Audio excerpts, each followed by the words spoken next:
Techno. Hollywood. Lucky number 13. Yes. Good morning, good night, good evening. Hello, world. Tan says I look puffy. Yeah, so check out the YouTube channel and let us know what you think. I think look because okay. you just got up. Yeah. So, anyways, welcome everyone to episode 13, the magic number 13. A lot of people are afraid of the 13. I'm not. Are you? I'm not afraid of anything anymore, I decided. Exactly. That's good. No fear. No fear. Surfers. Like those 90s t-shirts. Yeah, but if you think about it, like I think about like this is the main thing. Like everything happens if you go beyond your fear, past your fear and everything. So the no fear motto from the 90s, the skateboarding thing has so much truth. You know, you just realize it the older you get, I guess, you know? I had a Hang no loose and fear, like fear. a pink, Yeah. I had a pink no fear t-shirt that was like Nice. pretty Yeah. awesome, but I also got made fun of for wearing. Of course, but that's how you learn to get comfortable with being uncomfortable. I guess you get older. Now we're just like, we actually could do this cares? podcast in black and white. Exactly. We could save bandwidth. Yeah, exactly. For coloring. No, so Why don't we no be the fear. first black and white podcast? Yeah, Just there's no black and white, right? No. That would be stupid, though. I'm going to put this section in black and white. And then we'll put let's try. we could be like Let's try old-timey it. like private investigators. Like, hey, it's time, Or maybe you don't see? make it black and white, but make it like really like 20 movies, you know, like super grainy. Like, I don't know what the technical term is, but they have a filter for that. So it like looks a like film in the filter? 20s. Yeah. Like a film 20s filter. So it's black and white, but it's like worn out black and white. Yeah, You know, I so have it's- that. I've done that. Yeah, cool. Did you see Let's the try it. chirons on the YouTube? Which one? Like on the last one? They flew in and out. That was nice. Yeah, you're getting there. Yeah, I mean, I'm gonna change them up to see if you're paying attention. Please don't. It's gonna be like So, anyways, strange guy with a hat. I know, but isn't it funny? Like sometimes in apartment buildings, and talking about number 13, like they let out the number 13, so it says 14, but everyone knows after 12 it's 13. So what's the freaking point? It just makes no sense. It's just I don't know. real estate people are dumb and they just want to just. But I don't. That's a new thing because there's a building in New York, like off of Park Avenue, that's 666, like Park Avenue. Nice. And it's like a nice building. Or Yeah, of it's course, where the Illuminati and everyone lives, and we just are not allowed in. And as we all know, the Asians live at 888 8-way, Ocean Way or something. 888, yeah. 888 Dragon Rising. Way. 88 Dragon Way. Infinity. So here's a funny thing I learned in Berlin the other week.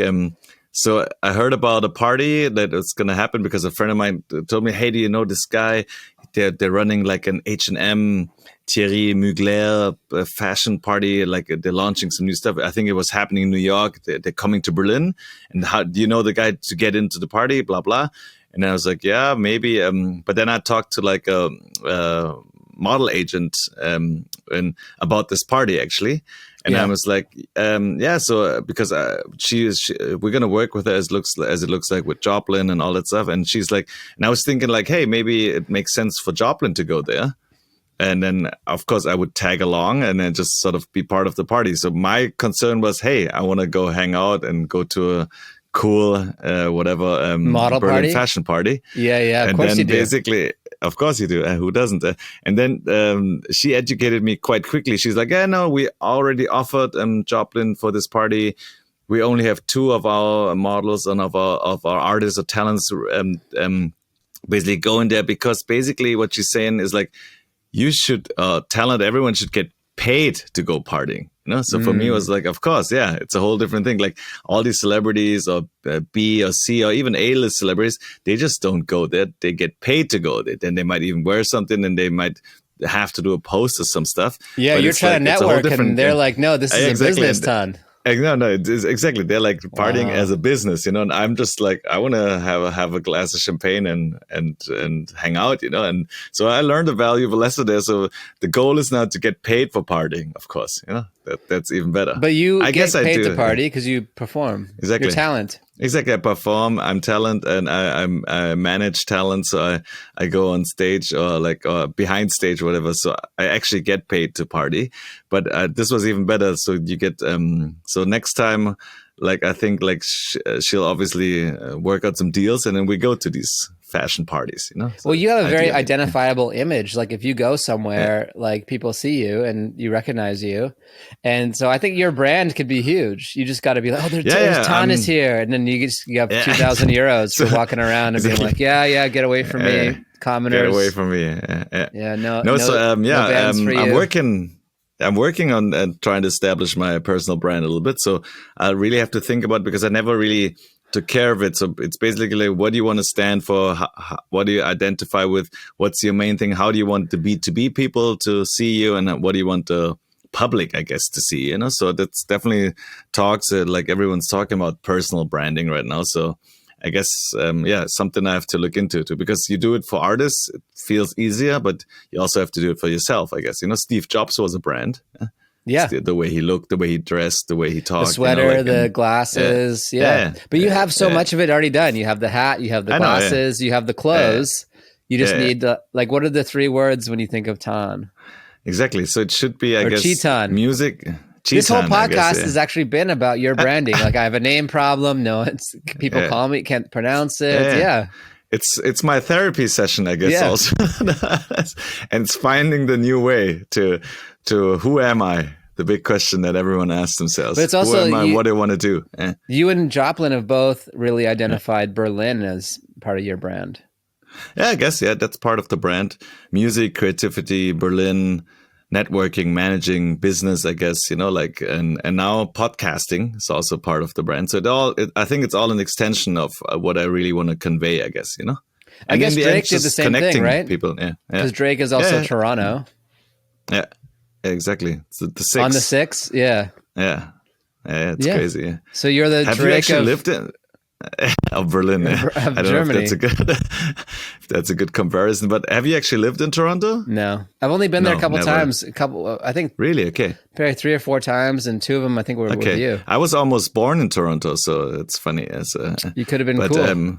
But back then, Toronto, I just remember I've been there 10 times or so. My grandma, rest in peace, she lived there obviously, and all my uncles and cousins. So I have fond memories of Toronto, but also about like being very, very cold and very, very hot in the summer. You know, it has that New York thing because East Coast, I guess, with the 4 seasons, and even colder than New York, I feel like in the winter. But it had it was very like, it was different. It was like a New York light because you had like mixed race people. You had like more black people than, let's say, Vancouver. You know, it was more like a New York light. I always felt like it felt it's like, a you know, Chicago-y vibe to me. But I guess, and also the record companies were all there, I guess. Yeah, it was cool, but it never really felt like a big enough step above Vancouver to be like, okay, let's go to Toronto. I think maybe it would have worked out because the whole Drake's weekend. So exactly, Toronto, like just after where I was deciding to go became like such a big scene. But I know, before that, I know it was a little, it was different. It was more poppy. It was like trying to do something. It was really when it started with, I mean, I guess there were what were they called again? Those, the first hip hop wave, I guess, late 90s out of Toronto. Cardinal Official? Yeah, Cardinal was there, exactly. See, I know, I remember myself. Choclair. Yeah, Choclair, exactly. Julie Black. Yeah. And this was all That's her name. I think these were the heroes for Drake and The Weeknd, I guess, you know? Like, I don't know, that's maybe. what they... Yeah, that's what they... I think they pay respect to these guys because they were sort of the trailblazers for the Canadian scene, from what I remember. How come they never put them on a song, though? They're like, I guess, you're old, you're not cool. We like exactly. you, but money, on, you know, like business is still business, you know. Yeah. Like, But I don't know how true this is, but I remember an A&R at Geffen having a conversation in the studio, being like, "Yeah, we got it one slot. Who should we sign? Like Drake or this guy Drake from Toronto or this other guy from Toronto, Cardinal?" And they're like, I think Cardinal's the one, and they signed Cardinal. And passed. Big mistake, I guess. Interscope could have had Drake. Yeah, but with Drake, I think it wouldn't have worked without the co-sign of Cash Money and all that stuff. I think Yeah, that that was was a so big important. thing. Yeah. That was a big thing. Otherwise, just because he was an actor, he was like, it was kind of very borderline poppy, and very not very credible and from a scene. So I think those co-signs, although he had obviously the skills to write and rhyme and all that stuff, but I think those co-signs were so crucial for the Yeah, career. otherwise he would have been probably like a G-Eazy or something, just a little bit like not. Exactly. Yeah, wouldn't have had the street cred. No street cred. I'm sure it cost him a lot of money though. Of course, I don't know how many millions got lost in the Cash Money system, but who's counting? Yeah. Did we talk last time about the trial, right, with Ed Sheeran? But he didn't win it yet, so now he won the it. Pre-trial. Yeah, he won. You're happy. He won. Yeah, I'm happy. And he also gave a big statement and embracing all the songwriters and getting it all in there. I mean, he said like he's gonna quit music if he loses the copyright case. He took it quite serious. Because he said like if he loses, then all the songwriters, everyone's going to lose. It's over in a way for what if for I had this thing, songwriting? Because I'm so like, I don't believe anything. I don't believe that Jay-Z and Beyonce thing was real. Like it all seems like marketing. This seems like like what if they're just like, yeah, okay, here, you sue us, we'll cover the lawyers. Because like the album dropped, he's like, I win the case, and here's my album. And we're like, what? I guess, Come on. Yeah, I wouldn't be surprised. Because this is what really, I think on a high level, those really high-end managers, they think they think in scandals and what really moves the needle and what gets people talking. Because I've been in so many sessions with two artists, and then they're like, and then we're gonna have a beef, and we'll do this, and then like you'll diss me on this one, and they're like working it out in the studio. I'm like, this is lame. Yeah. So hey, I wouldn't be surprised. It's a conspiracy theory, but there's no 100% proof that it's not that way. And it makes, on the business, it totally makes sense because now he's like the savior of the songwriters. Everyone's going to listen to the album. I haven't. But so I think the timing they timed it no matter what the verdict was. Like, hey, if we win, we're like, yeah, this is a celebration. Here's my album. If we lose, support my album. Fight back against Fight back. Yeah, so it's a double. They win either way. Yeah, so he's so big. Oh my god, like he's just a massive. I think because I read some crazy numbers like from his last tour, because he literally, when he went on tour, he just had a guitar with him and some pedals, and he put up a few screens in the back, but no one cared really. So his production costs were very minimal, and he toured the world. And I think the revenue of this world tour, whatever, was something ridiculous, like 500-600 million or some shit. Really? Yeah, if you think about it. Yeah. So something like, and because of the touring and because he's been touring and because of the album, he's like a billionaire, like with music. It's pretty crazy. Yeah, touring revenue is pretty big. Yeah. So I think he was the number one touring revenue at 2-3 years ago, when he did this 2-year world tour, whatever. I think it grossed $300-500 million US, which is crazy if you think about this. This insane. Is in addition to his songwriting and publishing and masters and all that stuff. Yeah, but that's why he doesn't do any fashion deals or whatever. Yeah, I don't know. Some of these numbers are like gross before they break it down and stuff. But of course, it's still a lot of money. But still, still a lot of money. Yeah.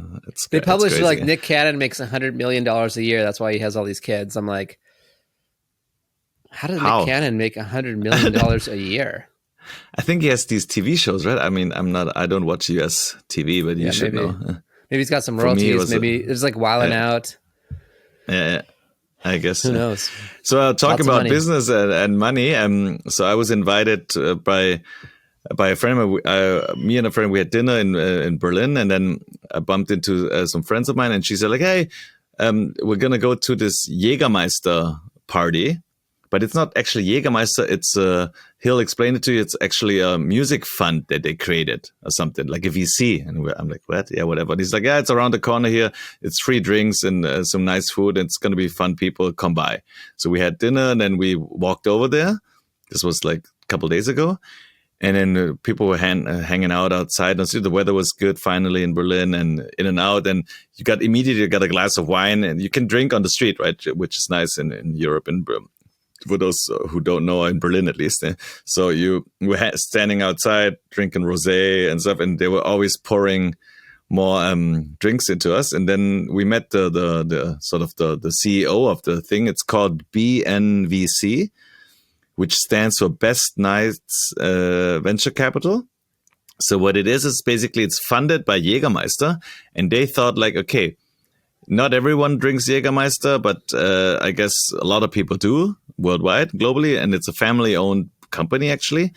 And then he basically gave us the whole pitch, and basically they said like they almost also with the pandemic they realized it's a very people like the numbers went down, but now they're back up again. But they also wanted to give back, so to say, but also wanted to invest in nightclub because they know if night culture and club culture exist, people are gonna drink Jägermeister in some way, right? So basically, it's the anti-AI metaverse sort of movement in a way. So like marketing like with real IR. people again, just like we want. Exactly, yeah. So basically, they're looking for companies which like sort of have a value or are valued at around 100,000 to like 1 million.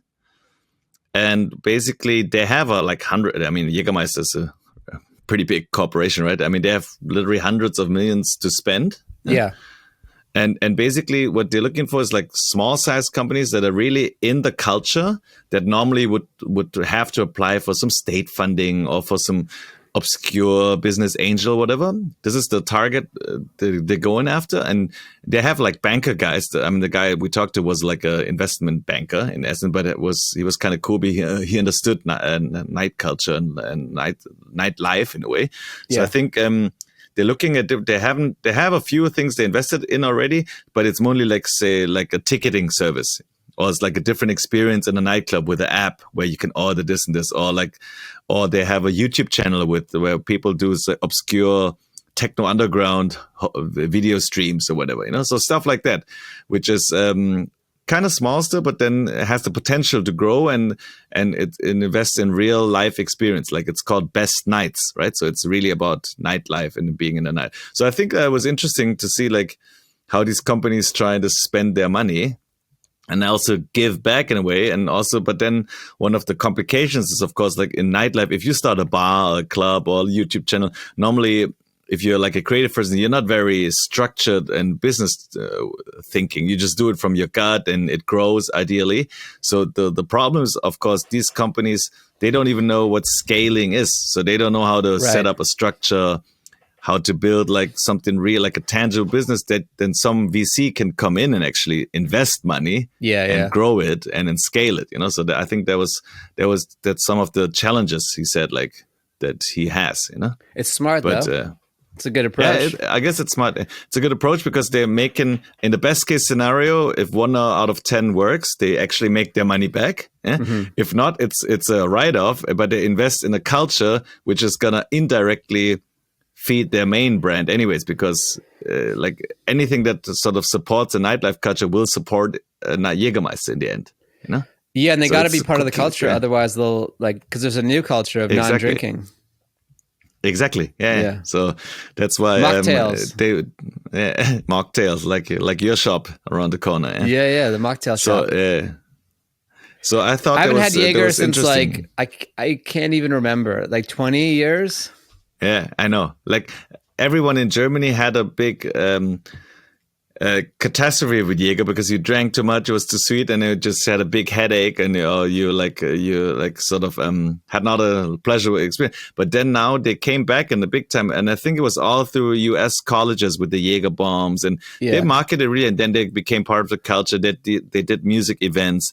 They did like some mashup stuff. They were really creative in their marketing, and it's sort of an old herbal liquor that tastes like stuff you buy in a pharmacy. It's not it's like cough medicine. But I think that's it's kind of like a discovery. Like this is Jägermeister, and you're like, what is this? It's like this weird German bottle, and you're like pouring it. You don't know about Jaeger. You're supposed to, and you're kind of like teaching people. But now, I don't know if that like secrecy culture really works. No, it's not secret, but it's now become a lifestyle brand, I guess too. Like there's people like wearing Jägermeister t-shirt. It's a part cool of brand, like being for sure, a rebel. It's a cool brand. Yeah. But it wasn't cool like when I grew up. So they just made it cool over the last 10, 15, 20 years. Is that because it's like too German and you're in Germany? It's like, this is yeah, not and cool. it was old school. Yeah, exactly. And it was like maybe your grandpa sort of drank Jägermeister. No, it's like trying to make Hennessy cool again. Like it was old cool. Cognac. I was cool for a sec. Exactly. Yeah. So that's why I think it's all about like, I mean, alcohol is alcohol in essence. Of course, some taste a little different left, right, and center. But in the end, it's about branding again. It's how do you creatively reinvent your brand in a way, right? Because Jägermeister means like the hunting, and Meister is like the master. So it's a hunter master. Here's your German English word. Boy, yeah, that's such a good one. What does Jägermeister even mean? Hunter master. Yeah. Hunter master. So yeah. Because there's a deer. You didn't know this, I guess. No. There's a deer. Yeah, exactly. On it, right? Yeah. It's like a deer hunter. Yeah. So it's basically, it's the guy in the forest that sits on a thing and waits for a deer to come by, and then boom. He just has Jaeger with him. Like, oh, the deer's not here yet. Yeah. So this is how it's sort of like, I guess to keep warm. So it was a little bit higher percentage. It's sort of healthy because it has all these natural like herbs in it, and it's from nature. That's why the whole logo, it's all green, and like it's so. I think that's the origin of the brand. I don't know. Like this is the first accidental German English. Yeah, exactly. It's the first, but I have a German English for later. Anyway, so and then at the party, at the Jägermeister party, the whole night kind of went crazy. I met some more. Because they invite club owners, they invite people from the nightlife to hang out there and to sort of show like, hey, we're part of the culture. Don't be afraid to ask us for money. Because of course, like nightlife people, especially in Berlin and subculture, they're like not the biggest fans of VCs, obviously, right? And bankers and stuff. Yeah. So, so I bumped into another guy that I haven't seen in a while, like a pretty famous club owner.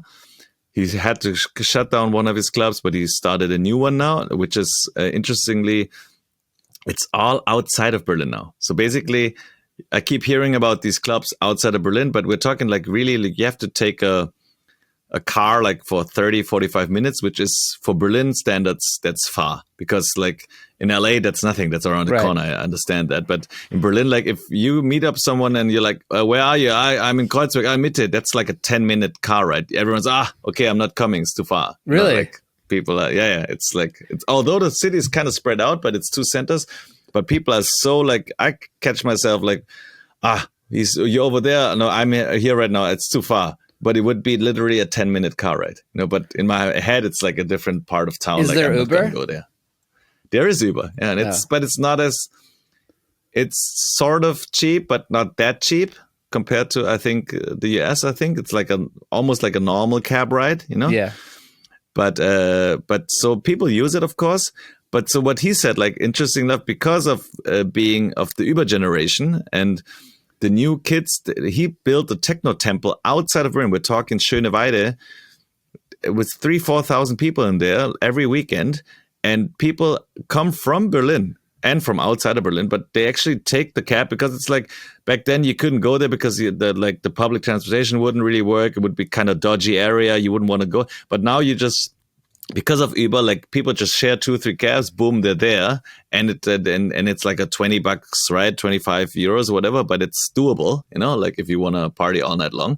And so it's the whole Uber thing made all these outside subculture crazy clubs possible. So I'm going to check it out next time soon, because it's like really out in the woods. It's like apparently one of the best sound systems.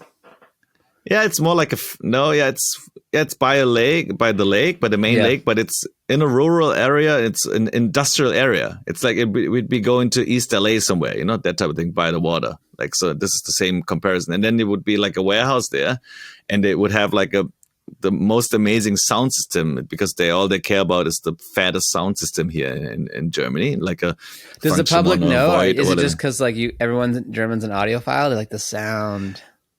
Yeah, I guess they don't. Not all of them know, but I think it's a comparison thing. Yeah, no, but it's basically you go to Berghain once, you realize, okay, that's a fat sound. So you compare everything to that sound. So everywhere you go, you're gonna be like, sounded better at the other clubs. So all the clubs have to compete now with sound quality. And then you see the laser and light shows. It's not like you can't just hang up a little, like especially with techno, like it's so dark, and so basically all you see is really, you hear the sound and you see those visuals. So you need to really invest in all these visuals and lasers and all that stuff. So this is big production. It looks crazy. It's not like ghetto it's underground. Big production. It's not ghetto. No. I mean, we're talking 3,000-4,000 people every week, so they're also making money. So they have to provide, and there's competition now in Berlin. So if you have the better sound system, the better DJs, the better visuals, you're gonna win in a way. It's a better experience. Is there like a Reddit, or like where do people go to find stuff out? I guess, yeah, Reddit could be it. So I'm not on Reddit, but I feel like I'm missing out here and there because a lot of stuff is going on Reddit. I'm not on Reddit either. It's just what people say. Like maybe exactly. Yeah. Is there like I don't think I'm for Germans? Yeah, I guess to it's go? foreign, but I think it's in the essence it's WhatsApp groups nowadays. Like it's all these people just chatting, have WhatsApp comment channels and groups, and you get invited there, and it's the. I don't think it's anything public to it, but actually that's a good question, because like it'd be interesting where those people hang out, like thousands of kids, and talk about these clubs and where to go and do what, because I don't see it right now. Yeah. There's the old guy in the forum. Hi, it's me. I'm 19. Hello. I'm just wondering where to club. Asso, lalo. So yeah, what's so that asso, was lalo? Asso, hello. I said. Asso, hello. So and then so I met this guy. He told me about this club. He also started a new vinyl pressing plant with a business partner, which is also crazy because it's vertical integration. So many labels are buying their own vinyl plants. Like I think Metallica or some band has their own vinyl plant. Yeah, and basically there was a time I remember, like the big record labels all got rid of their own vinyl pressing plants, like 2003, 4, 5, because it was dead. I mean, it was literally dead. And then there's only a few indie companies kept going. And there was one like in Eastern Europe, I forgot the name. We printed some vinyls there. In like the old Czech Republic.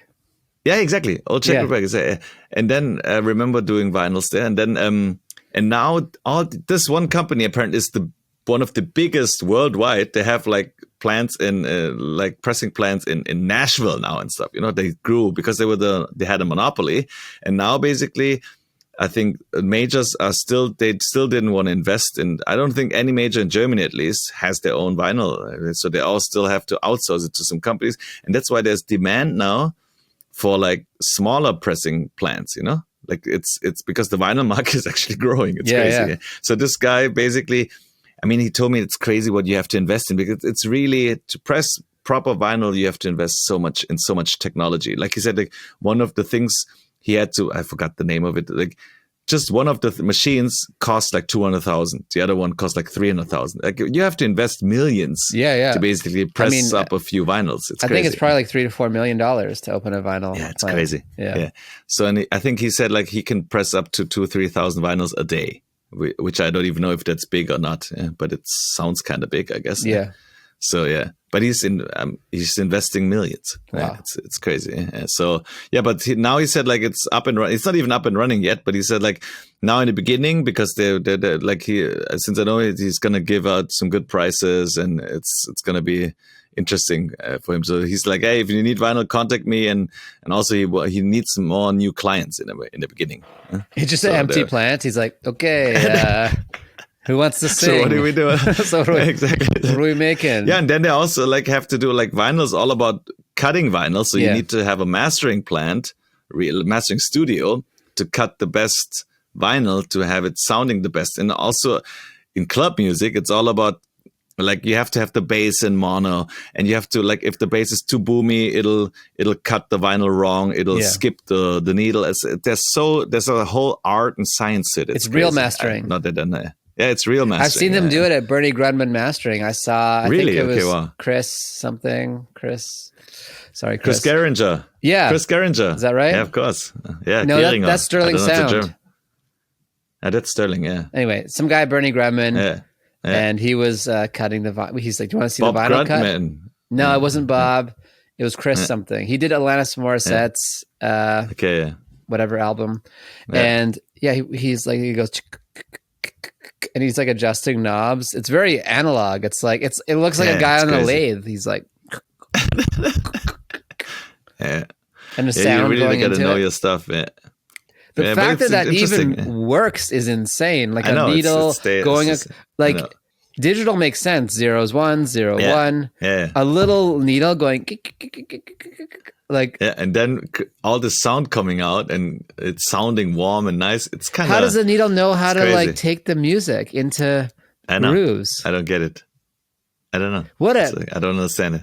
what an amazing It's invention! magic. It was What probably it, when yeah. people saw it, they're like, "This is witchcraft." Yeah, it's witchcraft. Yeah. Imagine like something spinning like this, and all of a sudden you hear music, and it's recorded on the gramophone. It's crazy. Yeah. The reproduction is less amazing than getting it into Yeah. the getting it in Into the vinyl. seems Yeah. like magic. Getting it Yeah. out, all right, I get it. Yeah, but even getting it out, I feel like it's still like I don't understand what exactly happens there. Anyway, so the night continued. So we met the vinyl guy, playing at the club owner guy, Daniel, and then we continued to another party. And at the party, I met, and I think it's a fun story because it just shows you like if you want to be really like maybe it's an old generation, but basically the boss, the CEO, like the top guy of Universal Music Germany, Yeah, right, is a guy called straight, Trombone, yeah. And sort of everyone in Germany knows him. Like he's like I mean, he's the most successful company. You know, he's broken a lot of records and artists. So here's a funny story about him. It's basically the story. I would call it techno versus funk, because he used to work. Not a lot of people know this, but it's official. Like he used to work for Sony quickly in Frankfurt before he sort of moved to Hamburg and became the Universal boss. And back then he invented or like came up with a concept to do like dance compilations, like dance trance, which was, we're talking like mid 90s now. And basically he was in a little corner office, like not corner office, but in a little corner in a main big office, like just compiling techno, listening to techno tracks, but some other A&R in the company, and we were trying to sell our music there. I was producing more hip hop / R&B, a little bit of some pop stuff for Sony Germany. Sony used to be in Frankfurt, right? And I was running around the office, and then one A&R, which we knew, he's like, "Hey, you should have a meeting with this guy. There's a new guy here. He does some interesting dance, but he's a good guy. He's pretty music knowledgeable." And I'm like, "Okay, sure, we'll have a meeting." So we had a quick meeting, like, "Hey, introduce each other." And then he's like, "What do you guys do?" And I'm like, "Yeah, we don't really do dance or trance or techno stuff yet, really. Was a little bit." But he's like, "Yeah," because we knew he did these compilations. And he's like, "What are you guys doing?" We're like, "Yeah, we're doing like some hip hop stuff." At that time we were working with a lot of Americans from the Stuttgart and barracks, you know, like the military bases. So then we basically said, "Let me hear something." And then we basically played him a couple of these records that we did. And in one of the record, I mean, we play most of the instruments of it, but sometimes we had a little sample in there. And we found this obscure Lakeside, like a 70s funk soul band album. I forgot the name of the record. It was not a single, and we just basically an album track, and we looped like 2-3 seconds of a quick thing, basically. Like it's almost like you really have to know your shit to know that sample, right? We played it to him, and then he's like, after like 5 seconds, like, "Ah, cool, you used the Lakeside sample." I'm like, "What?" Like, my mind was blown that like a German techno head, so to say, knew this stuff, you know?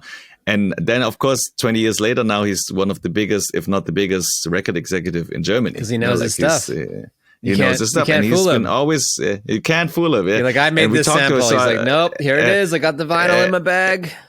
It's funny. So we talked about this, and he couldn't even remember that he said it, but I remembered, and I was blown away. And he's like, "Yeah, I like." So he likes funk, rare groove stuff, but he also likes techno and create. But he also had success with like German Schlager and with rock band, like you name it. Like he's been one of the most, and he's like the boss now, but he's still hands on. He's one of the greatest ears in A&Rs, and so he drives his A&Rs crazy, I'm sure. Schlager sounds like an insult. Schlager. Yeah, because Schlag means to hit someone. You know, like I don't know if that's maybe sounds like slug, because in English right? you can slug somebody. Yeah. Exactly, yeah, you slug someone. Schlager, yeah, it's like you say Schläger, it means like a guy who's basically is out to beat up some people, you know, Schläger type. So I guess maybe that implies it a little bit. But what is Schlager? I don't know. I mean, I guess Schlager is like it feels, and it's not traditional music. I guess I guess the original word is like, if something becomes like a traditional, like some people sing it in the medieval times and whatever, like a standard, and in it a way. becomes like a standard in a way, Yeah. and a Schlager song. So it basically becomes like, it just becomes part of the narrative and of the culture. I think that's Like, traditionally a Schlager. Singing Happy Birthday. I guess, yeah, that's a Schlager in essence. Like in the French, they would translate it as chanson. You know, like it's like a, I guess, you know, like a, Well, chanson it's just like means a song. song. Yeah, I guess. Yeah, and Schlager also means song, but Song. it's a different type of song that's sort of engraved in the traditional In the culture? upbringing, I guess. Is In the Rise of culture, the in Valkyries tradition. Schlager? No, that's I guess, yeah. No, who knows? So yeah, and then basically that was I think like a cool music moment. So that was still one night, so, and then we all we had a few too many to drink. So the next day we like, sort of you can tell by your speech patterns. we Something. were and then but another thing is like I found interesting. So I bumped it that same night. I bumped into someone else from another record company. I can't name names right now, but what's interesting, Name she said like names. apparently some big shot took over the main company, and the main company talking about like at the Universal, it's a music guy at the head, right? Yeah. At some other companies, if tech guys take over, and this is a common thing apparently. They don't think of the value of relations and artistry. So they get rid of a lot of people that sort of have like a job description, let's say, called artist relations, because that's sort of a job, even in other tech or music companies, like music instrument companies, like that's the person that sort of is the point person for the creative scene to talk to. He's part of a creative scene. He's also the liaison to basically the engineers and everything. Yeah, get and free these persons, stuff, I get think, the equipment yeah, used. exactly. Yeah. Yes, yeah. But you have the artist relations guy or team, and a lot of record companies have that too, I guess, you know. But now they're getting rid of these people because I guess for like a tech guy, it's like, hey, we need to streamline. This is what does this person do? I don't understand it. Cut, gone. And I think that's very dangerous for like, especially if you want to have a healthy music culture company. Yeah. You For a can't healthy music culture, you need yeah. a bunch of people who don't know why they're being paid. Exactly. I was just gonna say, like, that's what he said. Like you have to have these people. Like, what does he do, or why is he around? And that's exactly the people that gonna bring in the hit, or that one artist that's gonna make a difference, because he's the liaison. He's part of a culture. Yeah. That's why he understands artists and relations. If I think back, every person I've met that I was like, "What do you do?" is rising up the ranks. Yeah. Exactly. They like run Sony. See they. Yeah, exactly. So basically, that's I think the key. You have to want to have people on your team that are part of a culture, that understand the culture, that people trust, and that can bring in people into the culture. Because if you bring in people into a normal record, it looks like an insurance company. There's a bunch of bean counters in suits. Like, who wants to hang out with them? You know, like, and who wants to sign there or get involved? Even, you know, like, so. I think that's a stupid move to sort of get rid of people that do artist relations. Yeah, I mean, it's why our industry is what it is. Yeah, people with ears, exactly. People who know what's going on. Yeah, exactly. Yeah, who are part of something, part of a movement. Yeah. Anyway, so enough of me. What's going on in LA? I was just gonna say in New York for some reason. New York, right? I think it's time for a New York visit. Exactly. Yeah, we're playing in New York. Yeah, it's official now. June 10th. I told you about this. The festival. This is the big, the Avant-Gardner, the City Fox party brand. They now sort of discovered Joplin, and they booked her for a big festival, the Huge. City Fox Regenerate. And I think it's in 3 locations. It's 10,000 people. It's going to be massive. Like, it's a big lineup, and she's right in there with her live set. So that's a big one. So we're actually going to go. That's the best thing about June, you get to travel on someone else's dime. Like, you get to travel and make money. Of course, yeah. Ideally, if there's some money left, because traveling and hotel costs or at least break even. Eat up a lot of. Yeah, at least break even. So it's gaining fans, you know. Yeah. So that's how I see it in the beginning. Yeah. So that's in New York, and then also, like, I was thinking, I was this close to sort of booking a flight now, today or tomorrow, to come to LA because I sort of have 2 weeks sort of left, or like no shows because the India tour sort of fell through. Yeah. But then I also know like I'm gonna be in LA in the States in June, in July, in August already. Yeah. It's all like always gonna be for at least 1-2 weeks. So I don't know, like I don't think I'm gonna make the trip right now in May. Yeah. You can have my place in July if you end up coming here. I know, yeah. Yeah, but I sort of miss LA, obviously, and I want to be there. But then I feel like there's still a lot of stuff to do here and to get sorted and stuff. So, yeah. So it's hard to travel, go somewhere, and then to just kind of like reset up your life and then be like, okay. Yeah. I'm kind of used to it, I guess. But still, you know, like if LA was a little shorter, the trip is like, it's a 16-hour trip in essence, you know? I know it that sucks. I'm going to France, and the trip, I'm like, it's 14 hours. Like, yeah, which makes no sense. And that's a quick one already, because there used to be, I mean, I flew last year. There was for like a hot season, there was a flight between Berlin and LA. It was beautiful. And they now canceled because apparently not enough people used it. So I tried to get it on Air Norse. Yeah, on Air Norse, exactly. Yeah, I was like, I want to do it. And it's only to Oslo now. I know, yeah, it's shit. And they fly Berlin, New York, I think, but not Berlin, LA anymore, which is super drag. Yeah, and then, by the way, talking about flying again. So we flew to Zurich on the weekend, and this was a little bit of a for a show. What the for show. Like what's it? Was like a ha moment.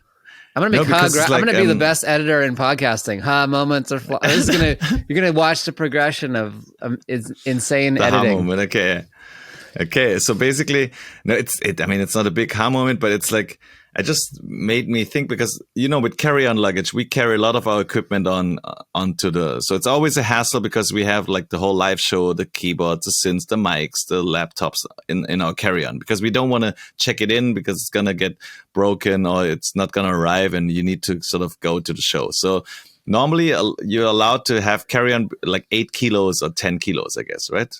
That's like what, 20 pounds? Yeah. No, I think it's maybe 25 pounds. Okay. All right. Yeah. Something like this, 20, 25. So it's, but we are always overweight there. But then basically no one really checks, and you slim it down, you walk in, and as long as you don't have 10 bags with you, you're fine, right? But Swiss Airlines, being very Swiss, I guess, and very correct, strict. There was literally a person walking around while we were waiting in front of the gate with a measuring thing. To lift with a mobile scale. Yeah. And I have one of those because like people in my household overpack, so I'm like, I'm not dealing with this at the airport. Exactly, so we lift them. Yeah, exactly. So those ones, I've seen them, but I've never seen one in live. And then she was walking around scanning people, and we're like, oh my god, we're gonna get. And we couldn't leave in early. Then she saw us like, stop. I have to measure your stuff. And then basically she measured, and we were like way overweight. And then on the way back in, like a friend of mine, another musician, was also caught. Like, so I know the horrors, and then he had to pay extra. And so we played dumb, but we have 2 carry-ons with 2 people, like, and measure the other one. The other one was a little lighter. Like, how can we pack it up? No, you have to check it in. She wouldn't let you move items between bags? No. Why not? We had to both. I don't know. She's like, you have to both check them in now. I've seen so many times at the airport, people be like, hold on. And their underwear is flying and they're repacking. Yeah, I know, because I think they was stressing, and she was like, she felt like she was basically like we tried to trick her or something. She's like, you have to get it. And then I thought like, and then it's like basically one was 2 kilos overweight. But then you look at Joplin, she's like, what? She weighs not even 50 kilos. Yeah. There was a guy next to her with who was clearly overweight with like at least 100 kilos, like weight double of her. And he had like a normal so it makes no sense. The weight thing makes no sense. I can only see like the dimensions. Okay, it has to fit up there, right? So that makes total sense. And as long as you're not like 100 kilos and you're not carrying gold bars in there, whatever. But it makes no sense to... Yeah, I know, yeah, but it makes no sense. It's all gold. Okay, you can come. All right, okay, you can come. Get in here. They're gold. Exactly. He used a special entrance. So yeah, but it's so stupid, right? Because of a few kilos, they make all this fuss. They charge you this and that, And then it's like people that weigh double than you, and they just get on the plane. Because you can know, discriminate like, against objects, but not people. So you can discriminate against exactly. luggage. Yeah. But exactly, it must make a difference it's because like they just make money with it. That's the thing. but it they must only be just wanna like make money. the weight of the structural load of that thing. There's probably a limit to what can be put up there. Of course, yeah, that's what I mean. Like, So in aggregate, if everyone obviously. was 20 over, it probably wouldn't work. Yeah, And guess, also, if everyone on the plane was overweight, that probably wouldn't go. Exactly. Yeah. Yeah. If you think about it, yeah. Imagine like everyone's overweight and brings heavy luggage. I think the plane, we're like, okay, we can't take off. We tried. They should do a free flight where you could test the limits of the plane. This flight's free, but we're trying something new. That would be funny, yeah. So and You then get the so we treatment. went we went to Zurich and at the Hive Club, a fantastic club, and basically it was 20 years of Booker Shade. The guys, I think you met them. Future podcast guests, maybe. Yeah, future podcast. Yeah, they agreed. We just have to find a time and date now, and they basically. They've been around for 20 years now as Booker Shade, which is crazy. And they were sort of the first mentors and the people that really supported Joplin. So it was an honor to sort of support them and open up for them. And it's funny because it's like full circle. The same, and yeah, full circle. And Zurich is a very posh, rich banker city, obviously, right? Yeah. I would say a lot of money on the planet is right there in Zurich. Anyway, so, and then I had a friend of mine, shout out to Marisol. We put her on the guest list to come by, but she had a little bit of a business dinner before. And she came like, and the story is like, she almost couldn't get in to the club. She took a while at the door because she had like, not like stiletto high heels on, but she had like shoes with a little bit of, she didn't have sneakers on. She had like a little bit nice shoes on, dress, like with a little bit of a, like, what do you call it? Like a heel. Yeah. Shoes with heels basically, but not like stiletto heels or like were they too nice or not nice enough? They're too nice, and the girl at the door was probably jealous of her, whatever. Like she's like, you can't come here. This is not the way we roll. She was giving her shit to dress down. She was dressed too nice to dress down, and if she wasn't on the list, she wouldn't get in and stuff. So it's like they're trying to be Berlin. You know, I told you these stories in Berlin. People, if they dress up too nice, or they can't get into all the cool hip clubs. Wow, you know? Like, so that'd be a great racket. Be like, give me your Louboutins. I'll give you some sneakers. You can come in, and they're just reselling them on the street. That's how it basically works. And they're trying to be very cool and underground. In Zurich. So there was, I thought, like a. I want to go to Switzerland. Yeah. I always think of that Goldfinger nice. movie, the James Bond, when he's driving through the Swiss Alps. Just be prepared to spend so much. Everything's so expensive. If you don't earn Swiss francs and you come with dollars or euros, you're screwed. Really? Forget it. Like just a normal coffee or anything, it's like basically 8 francs or something. And 8 francs is 8 euros. It's like $10. Wow. I thought they devalued the Swiss franc. We're going to lose everyone here. But no. I don't know. Right now, I mean, I was just there. It was expensive. Wow. Let me tell you. Like, it's crazy. Like, you just close your eyes and be like, okay, let's just have breakfast and don't care. But you have breakfast for like $100, you know, like, and it's just a small little breakfast. Like, I got a Hollywood heart out in 7 minutes. Let's do your German English. Okay, yeah. I even have some more stories there, but we'll talk about it next time, I guess. So the German English one. Here we go. Let me see. Yeah. So, okay, there's a saying, if someone is really stupid and sort of ignorant, right? We say in Germany, er ist dumm wie Brot, which means in the little translation, dumb as bread. Dumm wie Brot. That's good. Yeah, dumm wie Brot is dumb as bread. I don't have no idea why it's called like this, because I guess Germans eat a lot of bread. Yeah. And bread just sits there and is sort of not doing it. It's basic. It's just, I guess it's basic and just sits there and is ignorant. And some people like, it gets used a lot. Like, this person is dumb as bread, like dumm wie Brot. Yeah. It was perfect when you said it, the whole mic distorted. It was like dumm wie Brot. The dumm wie Brot, dumb as bread. So I think that's like sort of a thing where you can talk about. Yeah. And also, like, I was going to ask, like, did we talk about this? if you disappear, like from a party, or we're gonna disappear from the spot in a sec. Like in Germany, you say you leave the Polish way, or like in America they say the French way. French or leave is or there a Irish saying? leave, I think. Yeah. It's funny, because I love the French leave. I just walk. I'm gone. Where did he go? Who knows? Yeah, God, yeah. Yeah, that's my So favorite. I have a new one now, like that we're trying to establish now, and I heard this in. I think where did I? Yeah, I learned this in Spain, but from a Colombian girl, and she says the way they do it in Latin America is like they say "la bomba ninja," which is basically the bomb, la bomba ninja, like a smoke bomb, boom. People do that. And I was like, smoke wow. bomb. Yeah. Yeah. Yeah, smoke bomb. Yeah. Okay, they do it. Okay, there's a smoke bomb, boom, and then they just But leave. they say it. I think it's because It's an art. The show why it Archer, is? one of my favorite shows. Smoke bomb. I think it's because of the American ninja movies with Michael Dudikoff in the 80s or something. Because the ninjas, they would be the first thing, like you would see a smoke bomb, boom, and he would disappear. Yeah. So it's La Bomba Ninja. It's like because of the ninja fight movies. This is a great clip. American Ninja. Yeah. Yeah, so La Bomba Ninja, smoke bomb, boom. That's where we end. Smoke bomb, boom. Sorry, I got to cut smoke it. bomb, boom. Sure. Yes. I'm going to make a smoke bomb, though. That's it. Follow Techno Hollywood Pod. Yeah. Follow Chi Thanh Berlin, Latif Yes, Tayor. Chi Thanh Berlin. Oh, great app. And I hope to see you soon. Perfect. Techno.